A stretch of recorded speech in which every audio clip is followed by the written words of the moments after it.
वही गए वो जमाने जब लड़की को घरवाले साड़ी पहनाना सिखाकर ससुराल भेजा करते थे। अब तो अरे क्या सारा दिन ये सड़ा सा पैजामा पहनकर घुमा करती है। अरे कभी चुन्नी वाला सूट भी पहना कर। चुन्नी वाला सूट उसमें कौन सा बड़ा काम है। ये लो। राधा अंदर जाती है, पजामे के ऊपर ही कुर्ता और दुपट्टा डाल आती है। हैप्पी सासू माँ, अब तो पैजामे से कोई दिक्कत नहीं है ना। सास राधा को देखती है। हाँ कोई दिक्कत तो नहीं, लेकिन बहू तो बहू की तरह ही अच्छी लगती है ना। अरे बिंदी लिपस्टिक लगाया कर। अगले दिन राधा पजामे के ऊपर ऊंची सी साड़ी पहनकर तैयार होकर आती है। ससु माँ, चाय ले लीजिए। अरे राधा, ये क्या झोकर बनी हुई है। अरे साड़ी के नीचे से पजामा दिख रहा है। अरे तो कोई बात नहीं है ना ससु माँ, आप ही को तो बहू ऐसी चाहिए थी ना, बहू जैसी। अब मैं क्या करती। तभी वहां श्याम आ जाता है।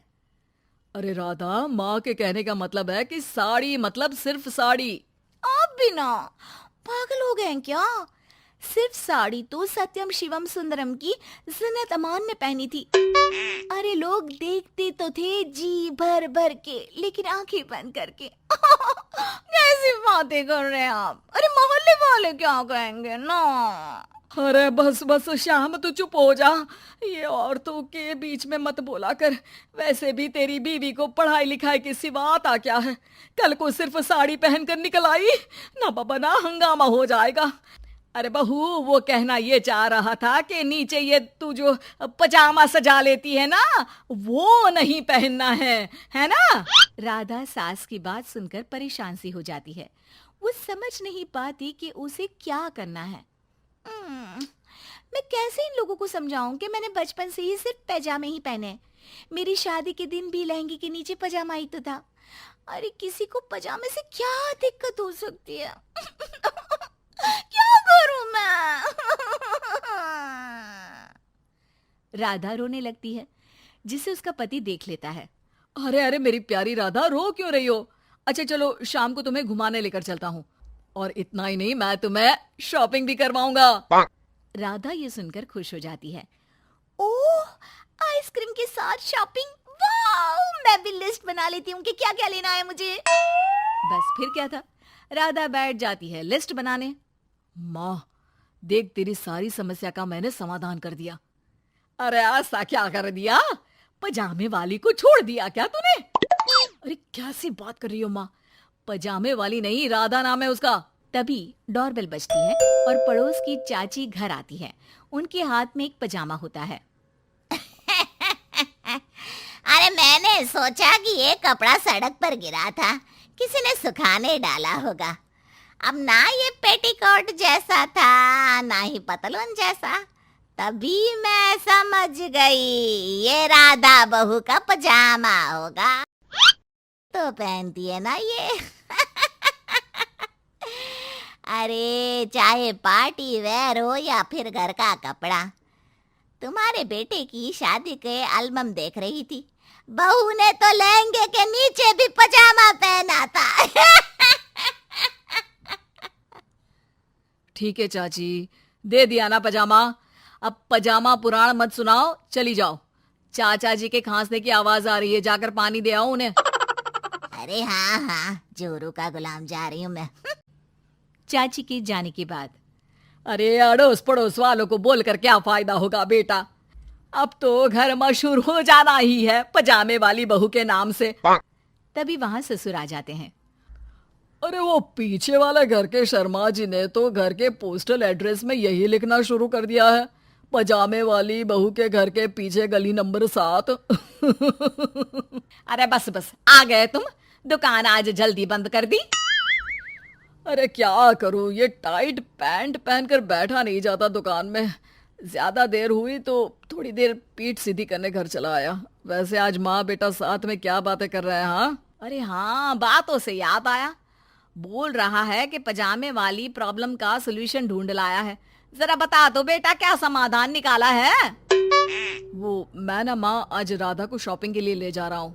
अरे बेटा क्या बात है, कितनी अच्छी बात है। हाँ माँ, इतना ही नहीं, वो तो पूरी लिस्ट तैयार कर रही है कि वो क्या क्या खरीदेगी। जब इतना खरीदेगी तो कुछ अलग तो पहनेगी ही ना। उधर राधा बाजार जाने के लिए पजामा टी शर्ट पहनकर तैयार हो जाती है। चलिए जी, मुझे काफी सामान लेना है। पति श्याम उसे बाजार ले जाता है, जहां राधा एक नहीं दो नहीं बल्कि 12 पजामे खरीदती है, वो भी अलग अलग रंगों के। और वो सारे पजामे लेकर घर आ जाती है। अरे आ गई बहू रानी, क्या लेकर आई हो? पिताजी ये देखिए, आपके लिए ये पजामा लेकर आई हूँ, प्योर खादी का है। पैंट लुक में इसे आप दुकान में भी पहनकर जा सकते हैं। और खुद कह लिए ये 12 पजामे, हर रंग हर प्रिंट के। राधा अपने कमरे में चली जाती है, लेकिन सास सर पर हाथ रखकर बैठ जाती है। हाय रे फूटी किस्मत, भाग्य में साफ सुथरी सजी धजी बहू दिखना लिखा ही नहीं है तो क्या किया जा सकता है। अरे बाजार गई भी तो क्या लेकर आई ये सड़े पैजामे। राधा इस बार फिर सास का रोना सुन लेती है। मैं क्या करूं भगवान, साड़ी में डर लगता है कि कहीं फंस कर गिर न जाऊं। माँ जी को पजामे से नफरत है, लेकिन एक अच्छी बहू होने के नाते मैं अपना पहनावा माँ जी के लिए जरूर बदलने की कोशिश करूंगी। हाँ भगवान जी। अगले दिन राधा बिना पजामे वाली साड़ी पहनकर सास के पास खड़ी हो जाती है। हाय रे, सूरज आज कहाँ से निकला है? अरे राधा बहू ने साड़ी पहनी है, वो भी पजामे के बिना। अरे वाह वाह बहू, तू तो राजकुमारी लग रही है। अरे लेकिन एक जगह खड़ी क्यों है? वो माँ जी इसलिए कि मैं गिर सकती हूँ। अरे हाँ जी, हमने तो 4 तल्ले के मकान को एक कर रखा था, ऊपर नीचे सारा घर संभाला था, वो भी साड़ी में। अरे कैसे गिरेगी तू, मैं भी तो देखती हूँ। जा छत से कपड़े लेकर आ। ना माँ जी, मुझसे नहीं होगा, मैं गिर जाऊंगी साड़ी में फंसकर।